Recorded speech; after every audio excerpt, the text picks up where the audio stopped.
दोस्तों स्वागत है आपका आज की हमारी इस वीडियो में। दोस्तों आज की इस वीडियो में हम हमारी जेट इंजन्स की ज़रूरत के ऊपर बात करने वाले हैं। ऐसी रिपोर्ट है कि अगले कुछ सालों में इंडियन मिलिट्री को 1000 से ज़्यादा फाइटर जेट इंजन्स की ज़रूरत पड़ेगी। ये रिक्वायरमेंट अगले 2 दशकों के हिसाब से बताई गई है। इसी दौरान 1000 रिप्लेसमेंट इंजन्स भी चाहिए होंगे। जो ये फाइटर एयरक्राफ्ट इंजन्स का इस्तेमाल करेंगे उनको रिप्लेस भी किया जाना पड़ता है, तो इसीलिए 1000 और इंजन्स की रिक्वायरमेंट है। 700 इंजन्स ट्रेनर एयरक्राफ्ट के लिए चाहिए और 4000 इंजन्स 3 से 6 टन की क्लास वाले हेलीकॉप्टर्स के लिए चाहिए और 1000 इंजन्स 10 से 13 टन के क्लास के हेलीकॉप्टर्स के लिए चाहिए और 3000 इंजन्स कॉम्बैट ड्रोन्स के लिए चाहिए। इतनी बड़ी रिक्वायरमेंट होने के बावजूद अभी तक हमारे पास कोई भी क्रेडिबल इंजन नहीं है। कावेरी इंजन को लेकर एक उम्मीद है, लेकिन वो भी अभी तक कारगर नहीं साबित हो पाया है। तो चलिए आज की इस वीडियो में जानते हैं कि हमारी रिक्वायरमेंट कितनी है और इसे कैसे मीट किया जा सकता है। दोस्तों स्वागत है आपका आज की हमारी इस वीडियो में। दोस्तों ऐसी खबर आ रही है कि इंडिया 1000 इंजन्स का ऑर्डर देने वाला है। ऐसी खबर आ रही है कि जो GTRE और साफरान के बीच डील होने वाली है उसमें इंडिया 1000 इंजन्स को खरीदने की कमिटमेंट करने वाला है। ऐसा इसलिए किया जा रहा है क्योंकि इस पूरी पार्टनरशिप में दोनों कंपनीज को प्रॉफिट में रखने के लिए और उनकी सप्लाई चेन को लंबे समय तक चलाए रखने के लिए और प्रॉफिटेबल रखने के लिए एक बड़े इंजन ऑर्डर की ज़रूरत है और इसीलिए ये बड़ा इंजन ऑर्डर दिया जा रहा है। इस साल के अंत तक साफरान और GTRE के बीच एक एग्रीमेंट साइन हो जाएगा और ये डील फाइनलाइज हो जाएगी और एक वर्क शेयर एग्रीमेंट भी हो जाएगा कि दोनों कंपनीज इस प्रोजेक्ट में कैसा और कितना काम करेंगी। ये इंजन प्रोजेक्ट हमारे AMCA Mark II एयरक्राफ्ट को पावर करेगा और फ्यूचर एयरक्राफ्ट प्रोग्राम्स को भी पावर करेगा।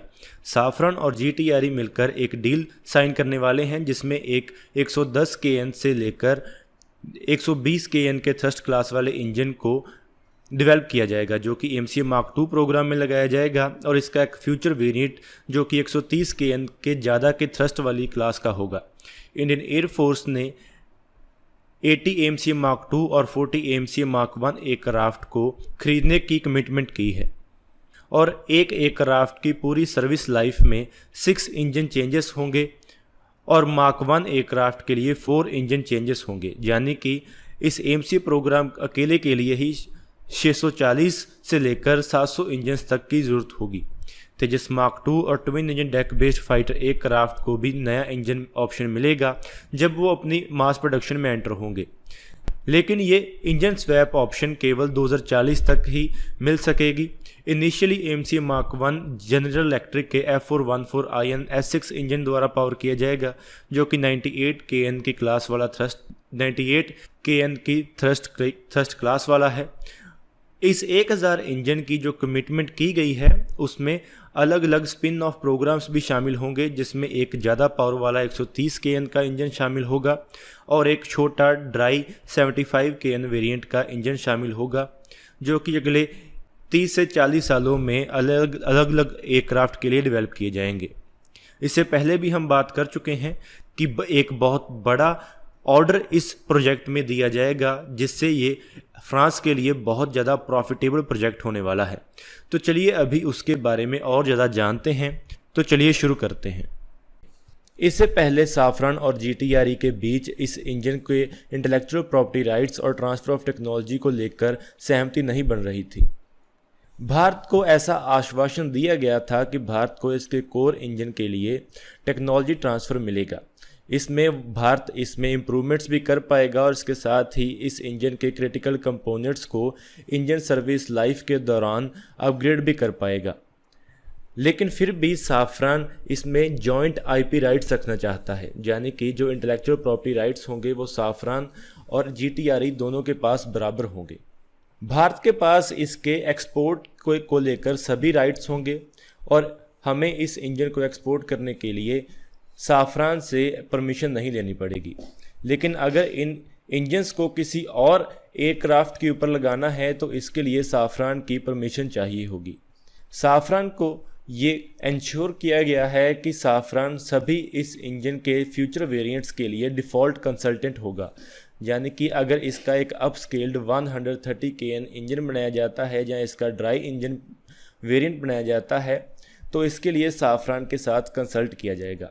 साफरान पहले 3 कोर और 4 प्रोटोटाइप इंजन्स को फ्रांस में बनाएगा, जहां पर GTRE टीम जाकर डिप्यूट करेगी और Dassault own Rafale fighter aircraft को एक फ्लाइंग टेस्ट बेड के तौर पर इस्तेमाल किया जाएगा और इस इंजन की टेस्टिंग की जाएगी। इस इंजन वेंचर को प्रॉफिटेबल बनाने के लिए और इन्वेस्टमेंट को रिकवर करने के लिए भारत इस नए 110 kN के इंजन को AMC प्रोग्राम में इस्तेमाल किया करेगा और इसके साथ ही तेजस मार्क 2 प्रोग्राम में भी इस्तेमाल करेगा और naval twin engine deck based fighter programme में भी इस्तेमाल करेगा, जिससे अगले 20 से 30 सालों में तकरीबन 1000 से ज़्यादा इंजन्स बनाए जाएंगे और इसके अलावा अलग अलग इंजन वेरिएंट्स बनाए जाएंगे जो कि बाकी के एयरक्राफ्ट में भी लगाए जा सकेंगे। इससे पहले हम आपको बता चुके हैं कि फ्रांस के लिए ये डील करना ज़्यादा लुक्रेटिव इसलिए है क्योंकि भारत बहुत सारे नए फाइटर एयरक्राफ्ट डेवलप कर रहा है जिनमें अलग अलग तरह के इंजन्स लगाए जाएंगे और इस हिसाब से हमारा एयरक्राफ्ट इंजन मार्केट बहुत बड़ा है जो कि साफरान कैश इन करना चाहता है। अगर हम साफरान के फ्यूचर को देखें तो साफरान के पास कोई भी इतने बड़े इंजन ऑर्डर्स नहीं हैं जिससे वो अगले सालों में अपने आप को सस्टेन कर सके। साफरान के पास केवल फ्रेंच राफेल है और शायद फ्यूचर में उनका एक future 6th generation fighter programme होगा, लेकिन इन दोनों फाइटर एयरक्राफ्ट का मार्केट शेयर काफ़ी कम है क्योंकि साफरान के मार्केट शेयर में अमेरिकन एयरक्राफ्ट और ब्रिटिश एयरक्राफ्ट काफ़ी बड़े कंटेंडर्स होंगे और ऐसे ही रशियन एयरक्राफ्ट भी बहुत बड़े कंटेंडर्स हैं।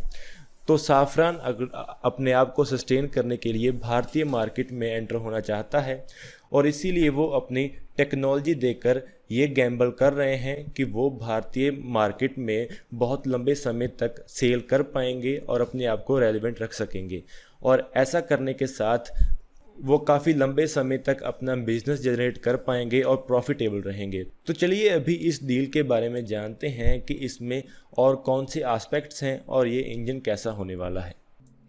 दोस्तों, आज की इस तारीख में भारत को किस चीज़ की सबसे ज़्यादा ज़रूरत है? भारत को ज़रूरत है सेल्फ रिलायंस की, आत्मनिर्भर बनने की। हम हर क्षेत्र में आत्मनिर्भर बनना चाहते हैं और यही काम हम डिफेंस मैन्युफैक्चरिंग में भी करना चाहते हैं। तेजस फाइटर एयरक्राफ्ट को बनाकर हमने एरोस्पेस इकोसिस्टम बनाने में अपना पहला कदम उठाया है, लेकिन चाहे कि हमने तेजस फाइटर एयरक्राफ्ट को बना लिया है और फ्यूचर में तेजस मार्क 2 जैसे फाइटर एयरक्राफ्ट भी बना लेंगे और twin engine deck based fighter aircraft जैसे एयरक्राफ्ट भी बना लेंगे, लेकिन एक कमी हम अभी तक दूर नहीं कर पाए हैं, वो है इंजन की। हमारे देश ने जो अभी तक इंजन बनाए हैं वो इतने अप टू द मार्क नहीं है कि वो हमारे एयरक्राफ्ट को पावर कर सके और हमें एक ऐसे इंजन की ज़रूरत है जो कि हमें आत्मनिर्भर बना सके। जैसा कि हम देख चुके हैं कि एक देश के ऊपर जब सैंक्शंस लगा दिए जाते हैं या दूसरे देश उसके विरुद्ध हो जाते हैं तो उसका क्या हाल होता है। उस देश की अर्थव्यवस्था पूरी तरह खत्म हो जाती है और ऐसा ही अगर उस देश के खिलाफ युद्ध छेड़ दिया जाए तो वो युद्ध भी वो देश हार जाएगा जो कि पूरी तरह आत्मनिर्भर नहीं होगा। तो इसलिए आज हम 125 kN थ्रस्ट क्लास वाले इंजन की बात करेंगे जो कि सुखोई 30 MKI को भी पावर कर सकेगा। दोस्तों, जैसा कि हम जानते हैं कि GTRE और साफरान के बीच बातचीत चल रही है जिसमें एक नया 110 kN थ्रस्ट पावर वाला इंजन बनाया जाएगा जो कि हमारे AMC फाइटर एयरक्राफ्ट को पावर करेगा। ये एक M88 4 इको कोर का इस्तेमाल करेगा। M88 कोर वो कोर है जो कि राफेल विमान के अंदर इस्तेमाल किया जाता है। इसी कोर के इस्तेमाल से भारत एक नया 110 kN थ्रस्ट वाला इंजन बनाने वाला है जिसमें 75 kN का ड्राई थ्रस्ट होगा और 110 kN का वेट थ्रस्ट होगा। ये 110 kN की पावर वाला इंजन हमारे तेजस मार्क 2 एयरक्राफ्ट को भी पावर कर सकेगा, twin engine deck based fighter aircraft को भी पावर कर सकेगा और AMC फाइटर जेट को भी पावर कर सकेगा। लेकिन इतनी पावर होने के बावजूद भी ये हमारे सुखोई 30 MKI फाइटर एयरक्राफ्ट को पावर नहीं कर पाएगा जो कि हमारी इंडियन एयर फोर्स की बैकबोन है और इसी कमी को दूर करने के लिए और सुखोई 30 MK फाइटर एयरक्राफ्ट को सुपर सुखोई स्टैंडर्ड के ऊपर अपग्रेड करने के लिए हमें एक 125 kN की पावर वाले इंजन की ज़रूरत है, जो कि हमें इस 110 kN के इंजन को अपग्रेड कर या अपस्केल कर मिल सकता है। हम इस 110 kN के पावर वाले इंजन को अपस्केल कर एक 125 kN थ्रस्ट क्लास का इंजन बना सकते हैं, जिससे कि हम हमारे सुखोई 30 MK फाइटर एयरक्राफ्ट को पावर कर सकते हैं। हमारे सुखोई 30 MK फाइटर एयरक्राफ्ट में अभी AL-31 FP इंजन लगाया गया है, जो कि 122 kN के करीब पावर जनरेट करता है। हम हमारे देश के 150 के करीब सुखोई 30 MK फाइटर एयरक्राफ्ट को सुपर सुखोई स्टैंडर्ड के ऊपर अपग्रेड करना चाहते हैं और इस अपग्रेड के लिए रशिया ने हमें उनका AL-41F 142 kN पावर वाला इंजन ऑफर किया है। लेकिन जैसा कि अभी स्थिति चल रही है, यूक्रेन और रशिया के बीच जंग चल रही है और रशिया के ऊपर सैंक्शंस लगाए जा रहे हैं, तो ऐसा हो सकता है कि ऐसी मूव्स की जाएं या ऐसे कदम उठाए जाएं जिसके तहत भारत को रशिया के साथ कोई भी बिजनेस करने से रोका जा सके। ऐसा हो सकता है कि पुरानी डील्स को लेकर तो हमें ना रोका जाए, लेकिन जो हम नई डील्स करेंगे उसको लेकर हमारे ऊपर प्रेशर बनाया जा सकता है।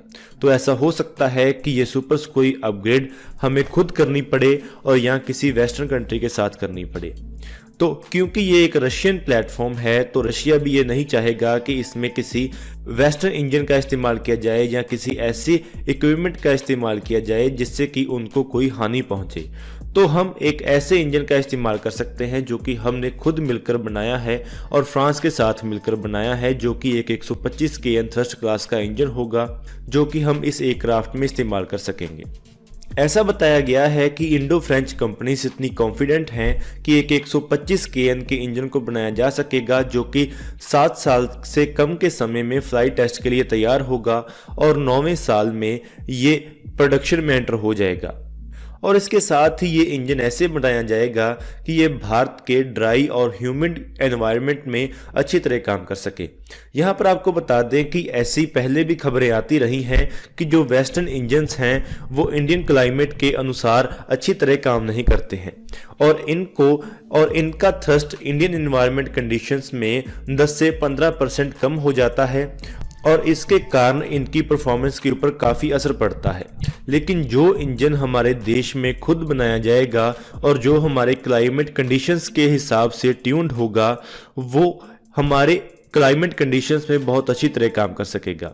और इसके साथ ही ये जो 125 kN थ्रस्ट वाला इंजन होगा, इसमें एक रिड्यूस्ड रडार सिग्नेचर होगा, इम्प्रूव्ड हीट मैनेजमेंट होगी, जिसके इस्तेमाल से जिस ही एयरक्राफ्ट में इसका इस्तेमाल किया जाएगा उसका रडार क्रॉस सेक्शन कम हो जाएगा और उसका हीट सिग्नेचर भी कम हो जाएगा, जिससे कि मॉडर्न कॉम्बैट कंडीशंस में उसकी सर्वाइवेबिलिटी भी काफ़ी बढ़ जाएगी।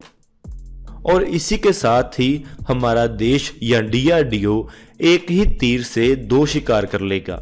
वो ऐसे कि हम एक इंजन तो डेवलप कर ही रहे हैं और इसके साथ ही साथ हम उसी इंजन को अपस्केल कर हमारे सभी फाइटर एयरक्राफ्ट में उसका इस्तेमाल कर सकते हैं और हर तरह से सेल्फ रिलायंट हो सकते हैं।